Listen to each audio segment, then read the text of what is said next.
The Nigerian Film and Video Censors Board has placed a ban on the screen adaptation of the 2011 erotic romance novel by British author E.L. James titled 50 Shades of Grey. The movie, which debuted across cinemas on Valentine's Day, has been taken off the cinema list at the orders of the Censors Board. I'm incapable of leaving you alone. Then don't.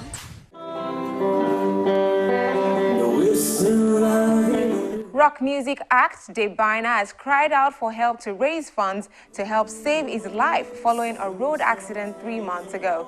The guitarist, who is believed to be in a critical state, needs to undergo urgent surgery to save his legs.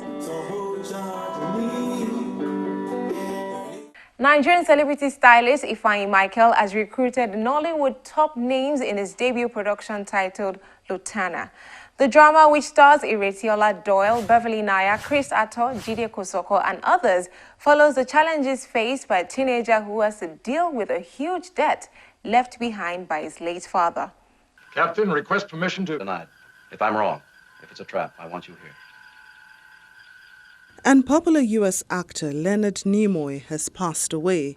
The star, who played Mr. Spock in the cult sci-fi series Star Trek, died at the age of 83 in Los Angeles.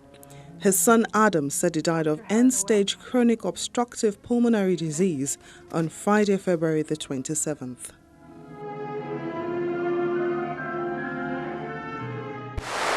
If you're just joining us, this is Entertainment News on Channels Television, and you're just in time to catch a special feature on Nigerian international fashion designer Chief Odina, whose works have been celebrated in many fashion cities, including at the Australian version of the prestigious Mercedes Fashion Week. Come with us.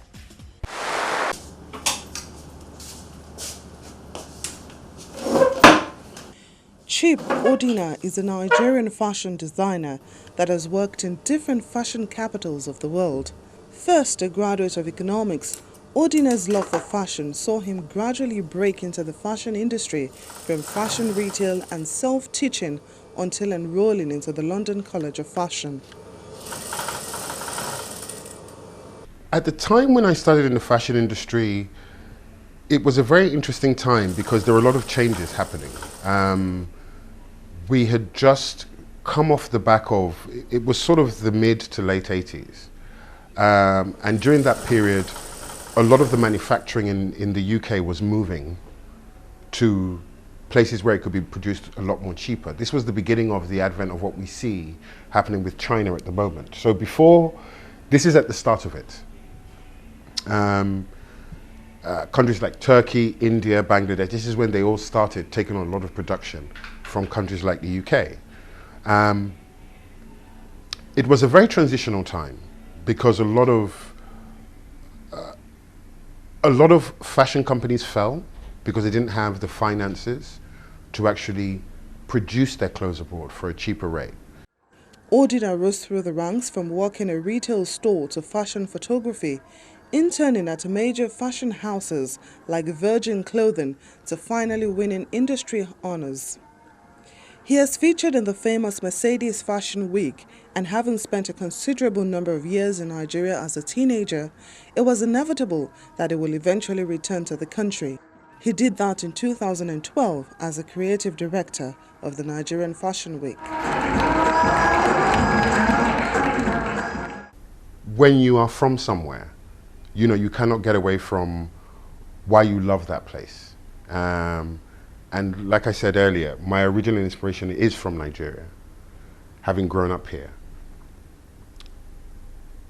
When you've spent enough time seeing an industry like the industry in London, America, Australia, when you've seen how they've developed, it's taken a process.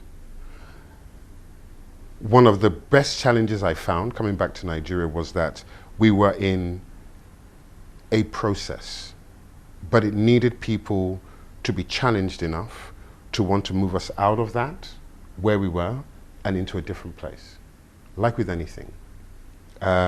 Which, from a general perspective, was understanding that Nigeria as a culture, as a nation, we're developing. Devoid of our faults, we're a beautiful nation. And I think it just requires people to, you know, want to make the sacrifice and say, okay, I'm gonna stand on the front line and make a stand for something, because that's all it takes. You know, it only takes one man, and hopefully people follow. It's like the saying, you know, evil prevails if good men do nothing.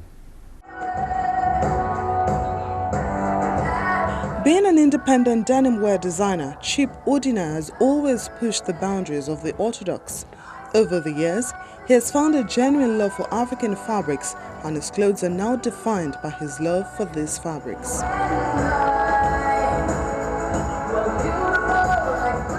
One of the first things that always catches me about a lot of our fabrics is the vibrance.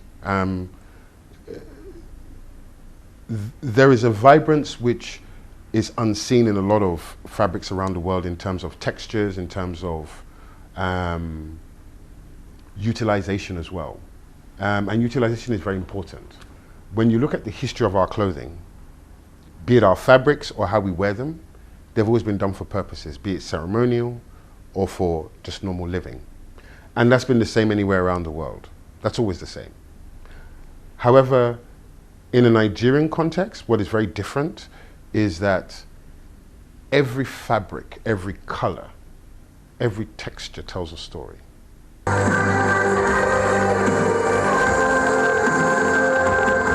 What is really funny is that in the same way like in Europe, like in anywhere in the world, you have classic fabrics. So denim is a classic fabric. Cotton is a classic fabric. There are some fabrics that come from parts of Scotland, like tweed. There are fabrics that come from classic places like Mexico. These fabrics are marketed around the world. They're marketed around the world because they've been taken out of their natural context and been shown to an international world. Ours has not done that. So ours are only still used for us, which is good. But we wear European clothing. And we wear European clothing because it's been sold to us. So then bids the question, why is it we can't sell ours to them?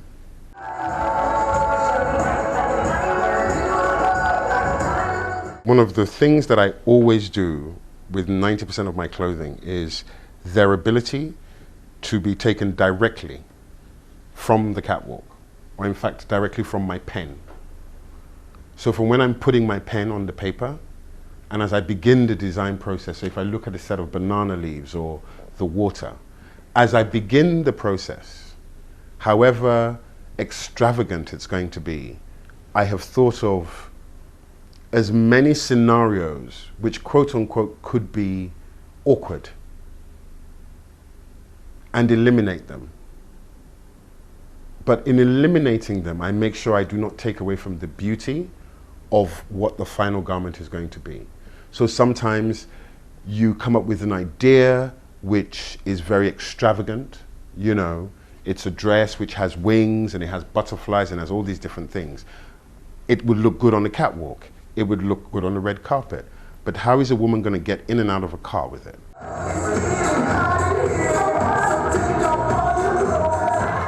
Often referred to as a slave to beauty after one of his numerous collections, Chief Odina continues to push the envelope not only for fashion, but specifically for African fashion.